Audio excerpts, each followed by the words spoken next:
Chapter 23. Even though he was exhausted from the events of the night, Temple slept fitfully and woke too early. Beside him, Etha was awake too. "You were up late," she said.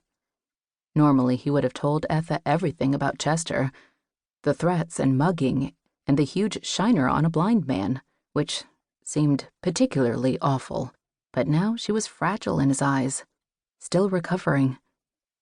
Examining his wife's pale face, he didn't want to risk upsetting her.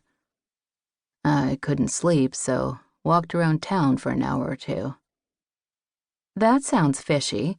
You don't need to coddle me, you know. I'm not an invalid. Were you out on a call?" "No, I really was just walking." Downstairs, Temple found Ed standing at the file cabinet with an open folder in his hands. "I wanted to read your report on the foreclosure auction on the Fuller farm in August," the deputy said. "Seems like Jess Fuller was blaming you and the banker for it in equal measure until the other farmers hijacked the affair by refusing to bid. Hard to hold that against him. His whole livelihood was on the block, and then his wife took the kids and left anyway." Ed crammed the file back in the cabinet. "Got a chip on his shoulder. Keep that in mind. I want you to drive out to talk to him about those collection letters today. In a lot of situations, a lawman needs tact more than a gun. Use it when you get to the hatchery.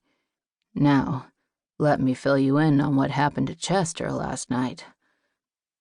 After Temple finished, Ed frowned. "Do you think Donnelly nicked a shipment of cigarettes and was trying to offload some? Or was he only a middleman passing off stolen goods?" "Good question.